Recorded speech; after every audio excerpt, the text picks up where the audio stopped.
Alright, hello there, all that frequent this channel. I'm Dexter, I'm the Tuesday guy, and welcome to Men in Transition. Eventually we'll get the cool glasses, I don't know when that's going to happen. I keep meaning to put that on my list of to-do things. So, this week's topic is on passing, and as it was approached to me the question was, do you pass? So I'll also give the do you pass as well as my thoughts on that personally. So yeah, most of the time I generally do pass. If that's, like people just assume, they don't ask questions. I do have many occasions where people actually kind of have to stop and think. And a lot of it is because I'm a bigger guy. Not really necessarily just because of my body structure, because I have a stocky build, but because my actual female chest is so dang huge that when I bind, it just makes me look like a giant, like, 2-liter bottle, really, just because there's so much going on there. So I'm hopefully working on getting an appointment with Dr. Medali. I just, emailed his secretary to get some, a price range so I can see when I can arrange to actually have the surgery done. Which my goal is at the latest, like, absolute latest, like May, but I'm actually shooting for January if I can get my money straight, and if not, then spring break, because I could definitely do it by spring break, actually. Um, yeah, actually, without a doubt, I can do it by spring break. Cool. So I'm putting that on my mind. But yeah, most of the time I do pass, and I've started my life. I just was thinking about it. I was looking through the other guys' videos on his channel, and I was like, oh my goodness, I'm starting to think I'm the oldest one. Like, God, oh geez, like I was like, oh dear. So I'll give my perspective. I think the Saturday guy, Ethan, I believe. No, not Saturday guy. Sorry, Toby. Um, is also 19, and Super Friday guy, who I believe is Ethan. Yeah. Um, those guys are closer to me. Toby's closer to me in age because he's also 19, and Ethan is 4 months on T, as he said in his intro video, and I'm gonna be 6 months come 10 days from now. And I was trying to think about it. What was important? This Sunday is my 20th birthday, so I'm like excited. But yeah, so um, I do pass most of the time. I've had all of my legal documents changed, with the exception of, like, my Bill Me Later account. But, like, all my actual important documents, except for my birth certificate, have been actually changed.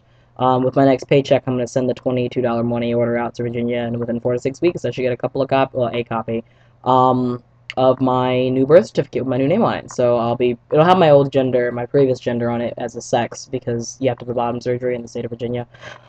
But until then, baby steps. So, my license says male. My social security card, even though they don't put genders on the cards, when you look up my number, it says male. The school has me listed as a guy. My insurance companies recognize me as a guy. So at this point, I really don't, like, legally, I don't have much that goes against that except for my birth certificate. But when it comes to, like, socially, when I'm at the college, I pass more generally because it's Ithaca. It's very liberal. But I've noticed that when I go into the town, um, I pass less, and a lot of it is because it depends on where I'm going. And I've had a lot of the situations is because I'm a bigger person. I'm thinking that my T level, my actual T shots aren't strong enough to because of my body weight. Um, because my changes have kind of, like, stopped, and I do not have really intense facial hair. My voice is kind of stopped at this level right now, so it hasn't gotten much deeper. So I still think I have more of an androgynous appearance to some people because they're expecting facial hair, which is like facial hair or the voice. It's like those are the two big things that people, like, when they first look, if they can't tell like, by my chest, because they're like, I don't know, is they look for the facial hair and the voice. Um, because my facial structure isn't, like, super masculine. So it's a bit of a challenge sometimes. Sometimes at work, I think some of my coworkers look at me and call me a girl, even though they don't know anything. But they remember that my name tag does say Dexter, and I work at a nursing home. So the older people, all the elderly residents, many of them assume that I'm a girl. Like, they just assume. I don't know why, even though I don't know.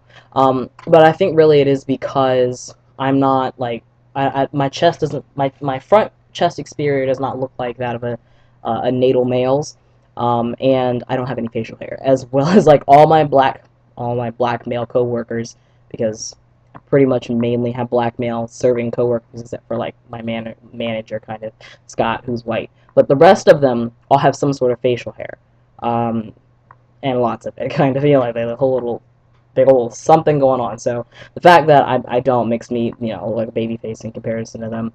Um, so yeah, but the idea of passing for some, if you actually check it out in the community, goes it's out there. People have mixed opinions, and a lot of it is because of what passing symbolizes.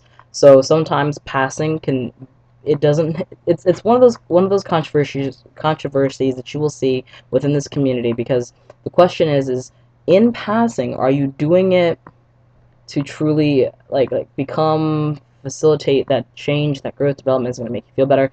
um is that good? And hopefully that's good. But also, is the concept of passing feeding into the hegemonic structure of what masculinity is?